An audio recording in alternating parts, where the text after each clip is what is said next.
You're about to find out the 10 secret weapons that could win your Week 8 matchup. These guys are probably just sitting on your bench, or maybe even on your league's waiver wires, but they could absolutely explode this week. So let's dive into 10 secret weapons that could carry your team to victory in Week 8. Now let's start with Xavier Worthy, and sure, with Rashee Rice back last week, look, he instantly slotted in as the number one wide receiver as expected, but Xavier Worthy still ran the second most routes of any pass catcher on the Chiefs. He's still clearly the number 2 guy here. And this week against Commanders, it is a great matchup for the Chiefs. Right now, the Commanders are allowing the 3rd most fantasy points per game to wide receivers lined up in the slot. They're also allowing the most yards and the 2nd most yards per target to wide receivers lined up in the slot. You look at it last week with Rashee Rice back, we kind of think, oh, Rice more the slot guy.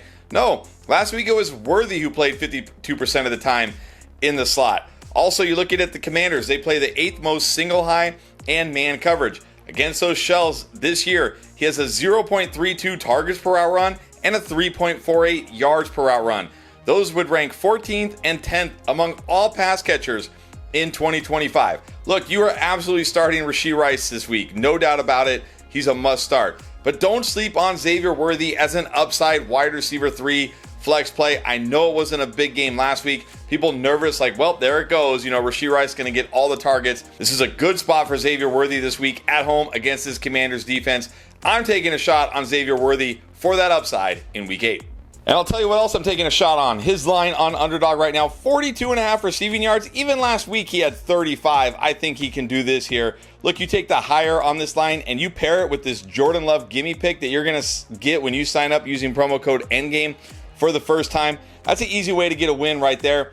But even if you don't win, as long as you just play $5 on this pick or any other picks, Underdog is going to give you $100 in bonus funds. Not to mention, when you join using promo code ENDGAME, they're going to match your first deposit 50% up to $1,000 in bonus cash.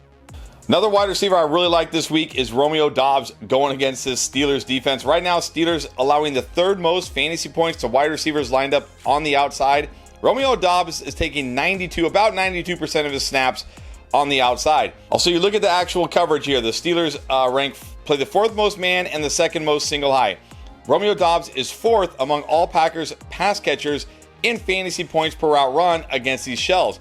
But number 1, Jayden Reed, is out this week, and Dontayvion Wicks, who's also up there, probably also going to be out this week. Also, you look at it here, he leads the Packers in terms of targets that go 10 to 19 yards down the field. Steelers are allowing the 6th most fantasy points on these type of targets. This is a great way to attack this defense over the middle in those intermediate throws. And if that's all not enough, he's got 8 or more targets in 3 straight games. So he's not a guy who's like boom bust. He gives you a floor. But I think this week he's got the potential to boom with the injuries to the Packers pass catchers. And in this matchup, I think Romeo Doubs makes a great upside wide receiver 3 flex play for your fantasy teams. All right, let's hit a running back real quick, and that is going to be Chuba Hubbard against the Buffalo Bills. It was very interesting last week because even though Rico was better than Chuba Hubbard actually got slightly better usage here. He played more snaps, only had 3 less carries, and ran significantly more routes than Rico Dowdle. And remember, this was coming off an injury, and nothing Dave Canales has said this week should make you think it's not going to be any different. In fact, it wouldn't even surprise me, despite the fact that Rico was better, if Chuba got even more involved this week. Now, I still think between the two, you have to prefer Rico. I'm not saying start Chuba Hubbard over Rico Dowdle, because Rico Dowdle has been so good. But this is a great schematic matchup for Chuba Hubbard. You look at it, 55% of his runs this year have been zone runs, and the Bills are allowing the most fantasy points per game on those zone runs and the highest yards per carry. The Bills also a run funnel defense. This is a defense very weak against the running here. So I think both running backs, Rico Dowdle and Chuba Hubbard, are in play this week. Again, I still prefer Rico, but if you're desperate with 6 teams on bye, you might be. I think Chuba Hubbard makes a fine desperation RB2 flex start if you need him. Before I continue on with the list, let me just say, if you're enjoying the content or any of the content we are putting out for you and you haven't subscribed yet, please take one moment, hit that subscribe button. We are on the road to 100K. We are getting there. We want to get there by the end of the year. Help make it happen for us. Hit that subscribe button. All right, now let's talk about a big play wide receiver. This guy is definitely going to be a little more boom bust than, say, like Worthy or Romeo Doubs, but I'm talking about Alec Pierce this week going up against the Tennessee Titans. Right now, the Titans are allowing the 3rd highest yards per target on throws of over 20 yards. and the 10th most fantasy points per game on throws of over 20 yards. Alec Pierce clearly leading this offense in terms of targets that go for 20 or more yards. Not to mention this week, the Titans secondary gonna be banged up. L'Jarius Sneed, arguably their top corner, on IR. He's not gonna play this week. The way this Colts offense has been rolling, the way Daniel Jones has been throwing the football, I think Alec Pierce makes a good, kind of more of a desperation boom bust flex, because you're gonna need those big plays. But we've seen those big plays from Alec Pierce this year. So again, with 6 teams on bye, if you're desperate this week, Alec Pierce might just be chilling on your waiver wire right now. I think you could do much worse than Alec Pierce this week. He has that big play upside. He's got touchdown upside. And in this matchup, it could happen. Now, if you want a wide receiver a little safer, but also who I think has good upside this week, I'm going to say Khalil Shakir, who might just be on your bench. A couple things to really like about Shakir's matchup this week, though. First of all, Carolina plays cover 3 almost 40% of the time. Against cover 3 this year, his yards per route run increases from 1.71 to 2.48, and his targets per route run increases from 0.2 to 0.25. Second, Carolina plays zone at the 4th highest rate, almost 80% of the time. He leads the Bills in target percentage versus zone, and when you look at it versus man coverage, his target share drops down to just 15%. He is definitely one of those guys who's better against zone than man coverage. Plus, Josh Palmer already been ruled out here, so we're going to see a more condensed target tree here between Dalton Kincaid, Khalil Shakir, and Keon Coleman. Certainly, I think Dalton Kincaid is a great play this week, and I would have put him on this video, but Pierre already put him on the Booms video. But I also think Khalil Shakir is more than solid this week. I think he's got upside. He gives you a floor, so again, if you don't want to risk it with a more boom bust type like Alec Pierce, Shakir gives you a floor. But I think this week, he's also going to give you some upside. Now back to another more boom bust kind of wide receiver. But look, if you're looking for the home run, maybe you started Jordan Mason, maybe you started QJ on Thursday night, you need a home run, take a chance on Tez Johnson. You look at it, the Saints right now, they play the 3rd most cover 3 and the 5th most single high of any defense. Against those shells this year, he actually leads Tampa Bay in yards per route run, and he's 3rd in fantasy points per route run. But the guy who's 1st, Mike Evans, is not playing this week and not going to play for much longer. So sure, Emeka Egbuka, we already talked about him on the Booms. He's probably going to go off this week. But we've seen Tez Johnson now. He's got potential to score. He's one of those guys who's got that yard after catch potential. So he doesn't need extreme volume to have a big game here. Yes, he's risky because it could just be the Emeka Egbuka show. They could just be running it with Rachaad White because they're winning the game pretty easily. But I think in this Tampa Bay offense, the way Baker Mayfield is playing, you got to take a chance on the upside here of Tez Johnson this week. Again, he's a little more risky than, say, like Shakir or Romeo Doubs, but he's got the upside. So if you need that, especially with buys, or if you got rocked by some bad Thursday night football starts, take a chance on Tez Johnson in Week 8. And now if you're really desperate at running back, you need an RB2 with some potential upside this week, and there is not a lot out there, and you don't really have anybody on your bench, I'll bet Tyler Algier might still be on your waiver wire, and I think he's a pretty good start this week.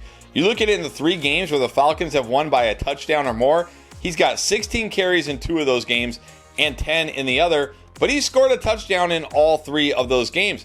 This week, the Falcons are 7.5-point home favorites against the Dolphins. And oh yeah, that's the other reason to like Tyler Algier. They get the Dolphins, who are right now allowing the 3rd most fantasy points to running backs. Not to mention, the Falcons heavily utilize a zone rushing scheme for both Bijan and Tyler Algier. And you look at it, the Dolphins right now, they're allowing the 2nd highest yards per carry on zone runs, only behind the Buffalo Bills. Look, obviously Bijan Robinson is going to feast. It's probably going to be him or Jonathan Taylor battling for the best running back this week. But if you don't have Bijan or Jonathan Taylor, you need to dig a little deeper. Don't ignore Tyler Algier in this matchup. The Falcons should comfortably win this game at home against the Dolphins, which means plenty of Tyler Algier. And against this Dolphins run defense, he certainly's got a chance to find the end zone. Now, another boom bust type wide receiver that I really like this week is Marvin Mims of the Denver Broncos, going against that Cowboys defense at home this week.